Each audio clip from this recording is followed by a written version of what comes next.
Hurricane Idalia now a powerful Category 4 hurricane. That's just in the past 90 minutes. It will be a historic storm, and it's the second major hurricane to make landfall in Florida in back-to-back years. Oddly, both storms beginning with the letter I. Chris Mulcahy tells us if this is just a coincidence in this week's Weather IQ.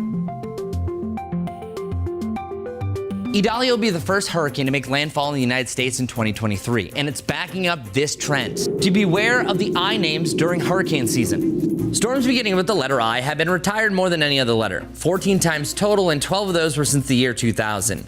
Idalia will be the fourth I name in the last 4 years to make landfall in the United States. Isaias was the earliest I name on record in 2020, forming in July, and the last two I name retirees were recently historic.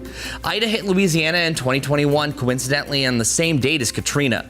It reversed the Mississippi River's flow briefly and had sustained winds of 150 miles per hour. Ian in 2022 was the costliest hurricane in Florida history and the third costliest in the United States. Peaking as a Category 5, making landfall as a strong Category 4, Ian's storm surge at 13.8 feet in Fort Myers Beach is the highest recorded in Southwest Florida in the past 150 years. Of the 14 I names retired, 13 of them have been major hurricanes, which is Category 3 or stronger. 5 have peaked to Category 5, 6 to Category 4, and 2 Category 3s. So why I? It's all about timing.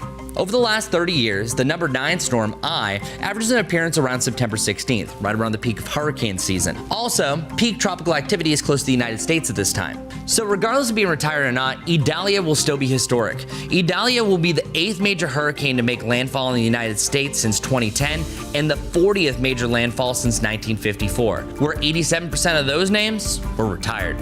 I'm meteorologist Chris Mulcahy with WCNC Charlotte. And one thing I left out is for a storm to be retired, it has to cause a devastating significant damage or also a significant loss of life. So even the strongest of hurricanes, I know Zeta was a Category 3 major hurricane. That one was not retired. So we'll see. Luckily, it's not a high population area, but there's still a lot of population there. So this is a major story, a major storm. This is also the 4th year in a row that we've had a major hurricane make landfall in the United States. It's the irony of the letter I. I know. It's almost you could count on it just be a devastating hurricane. And we were saying that because before it looked like Idalia was going to form a couple of weeks ago. And then I was like, okay, we're good. And then it didn't happen. And then, of course, here she is. There you go. And